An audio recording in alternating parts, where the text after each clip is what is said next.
बिस्मिल्लाहिर्रहमानिर्रहीम। Flexible pavement stress analysis, ये part 3। इसमें हम मल्टी लेयर एनालिसिस या पेमेंट की बात करेंगे। उसको कैसे एनालिसिस करते हैं, उसका सॉल्यूशन कैसे और स्ट्रेस स्ट्रेन कैसे निकालते हैं, इस बारे में एक्सप्लेनेशन देंगे। तो जी, अ, जैसे कि आपको पता है कि पेमेंट का जो मकसद है वो है सबनेट को प्रोटेक्ट करना और स्ट्रेस को इतने टॉलरेबल लेवल पर दें ताकि वो एक्सेसिव सेटलमेंट और कोलैप्स ना करे। तो दो किस्म की स्ट्रेसेस हम देखते हैं। एक वर्टिकल स्ट्रेस है जो कि टॉप ऑफ सब ग्रेड पे होता है, इस पॉइंट पे जहां आप देख सकते हैं ये वाला जो है।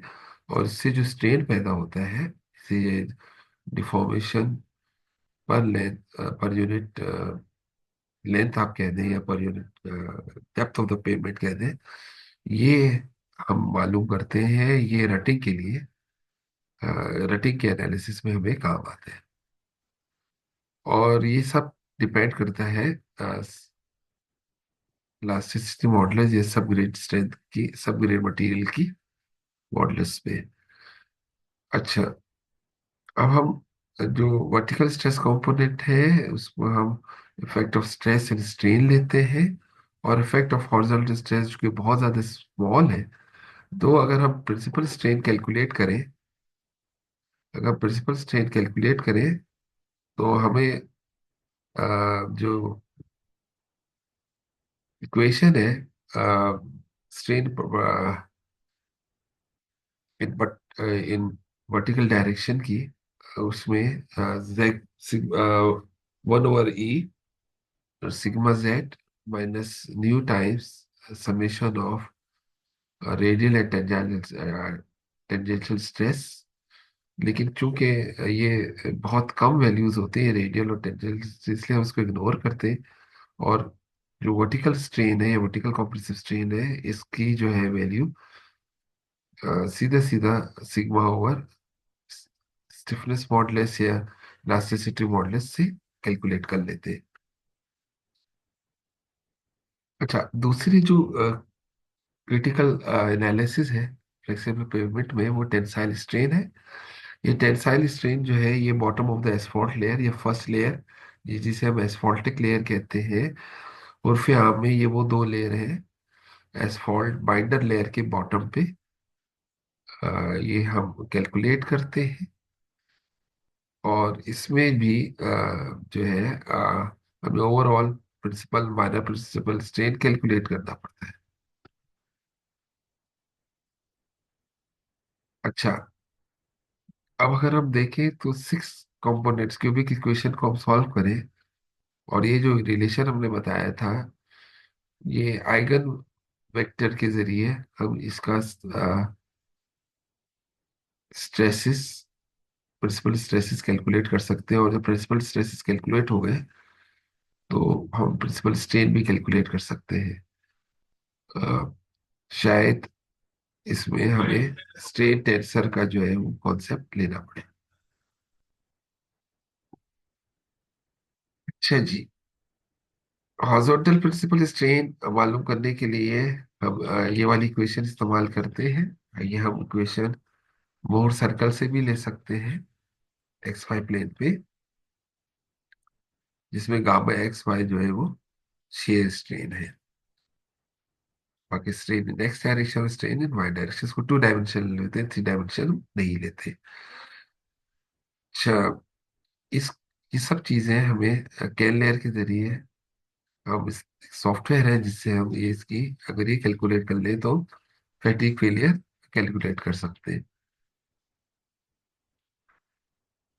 हमने वन लेयर थ्योरी पढ़ी थी, जिसमें हमने कहा था कि जो पेवमेंट है वो बिल्कुल नहीं है, और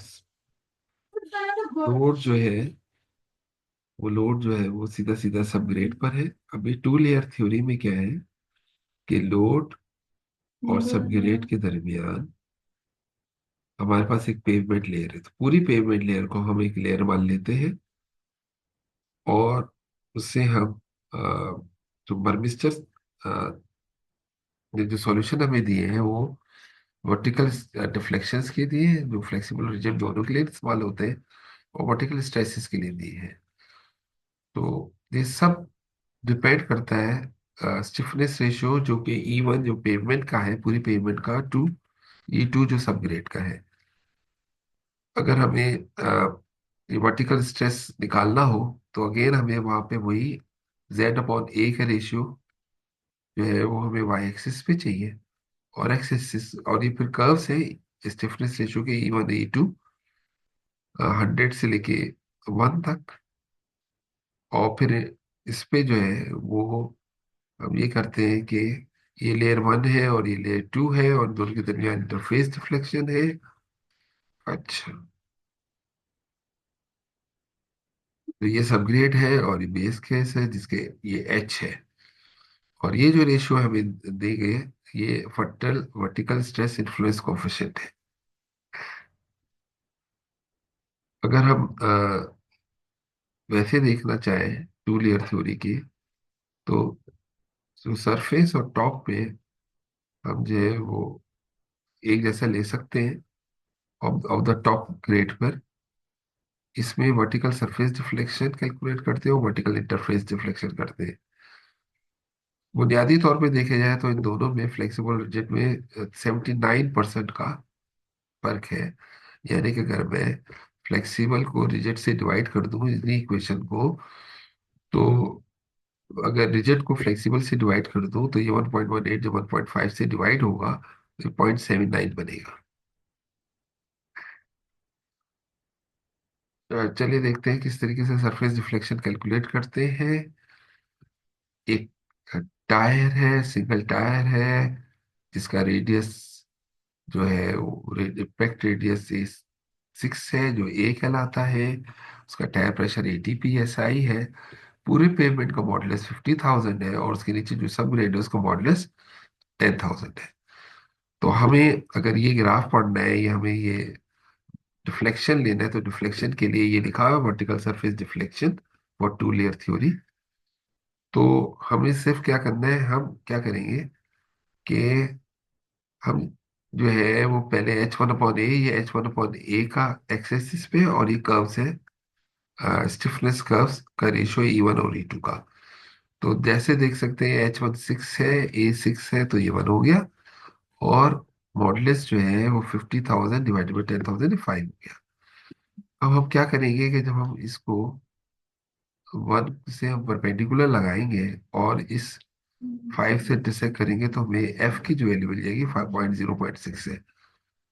तो अगर हम इसका सरफेस डिफ्लेक्शन लेंगे, तो डब्ल्यू मैक्स की फॉर्मूला है 1.5 Q times E2 F2।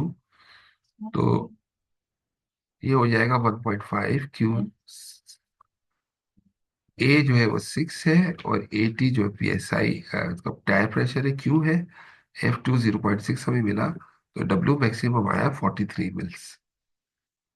0.0432 inch है, और उसको 1000 से मल्टीप्लाई कर देंगे तो ये मिल्स में हो जाएगा, 43 मिल्स आ जाएगा जी।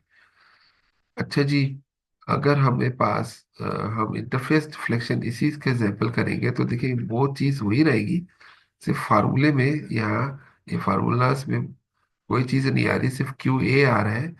इसलिए ये 40 मिल्स है। तो अगर हम देखा जाए कि हम इंटरफेस डिफ्लेक्शन है, सरफेस डिफ्लेक्शन है, इसमें बहुत माइन्यूट सा, आप समझेंगे 3 प्लेसेस और 4 प्लेस ऑफ डेसिमल में जाके ये वैल्यू आ रही है, जो नेग्लिजिबल। इसलिए हम सरफेस और इंटरफेस डिफ्लेक्शन में अगर कंफ्यूज ना भी हो तो हम आराम से इसकी कैलकुलेशन कर सकते हैं।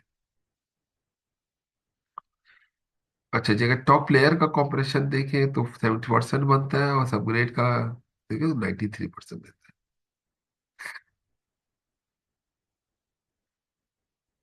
अच्छा, अब टू लेयर वर्टिकल स्ट्रेस अगर हमें कैलकुलेट करना है, फर्ज करें कि हम ये मालूम करना चाहे कि ये पेवमेंट की थिकनेस क्या होगी। ये H1 अगर हम ले लें, बाकी हमने पैरामीटर्स वही रखे हैं। मॉडुलस जो है 500,000 ले लिया है, ए की वैल्यू 6 ले लिया, और क्यू टायर प्रेशर 80 psi लिया है। और हमें ये पता है कि मैक्सिमम अलाउेबल हमने कहा 8 psi से अ, जो स्ट्रेस हो ज्यादा ना हो।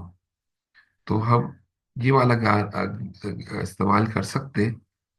तो देखिए हम इसमें हमने एक एक्सिस पे सिग्मा सी ओवर क्यू जो हमें मालूम है, ये भी 8 है और क्यू भी 80 है, तो ये 0.1 हो जाएगा। और E1 और E2 500 डिवाइड बाई 5, तो ये 100 हो जाएगा। तो हम ये ग्राफ कैसे पढ़ते हैं कि पहले हम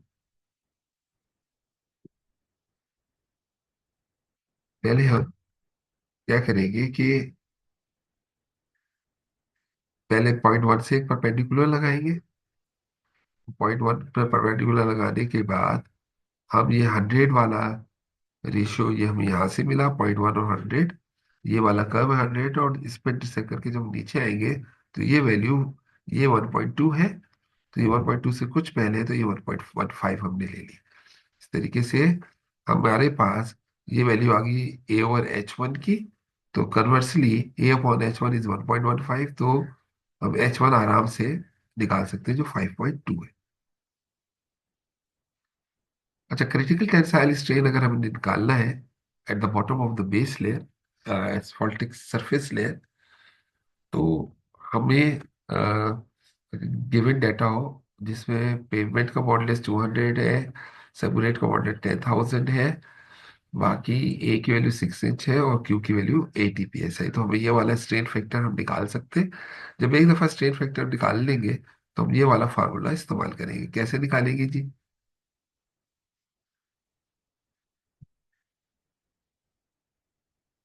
तो आप ये देखिएगा, सबसे पहले ये जो है ये H1/A है, तो H1/A हमारे पास 1 है।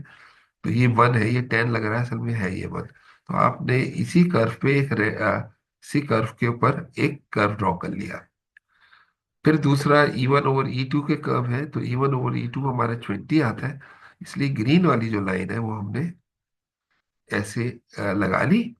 और इन दोनों का जो इंटरसेक्शन आया, उससे स्ट्रेन फैक्टर Fe मिला, जो कि 1 से ऊपर है और 2 से नीचे है, तो तकरीबन जो है, और ये 1.5 वैल्यू लग रही है, तो 1.5 और 1 के दरमियान, तो उसको 1.25 भी ले सकते हो, 1.2। तो बहरकैफ, तो जब हमने ये स्ट्रेन की वैल्यू निकाली, Q 80 है, E 200,000 है मेरे पास, और Fe 1, तो हमारे पास स्ट्रेन मिल गया 0.000548, और इसको हम 480 माइक्रो स्ट्रेन भी कह सकते हैं।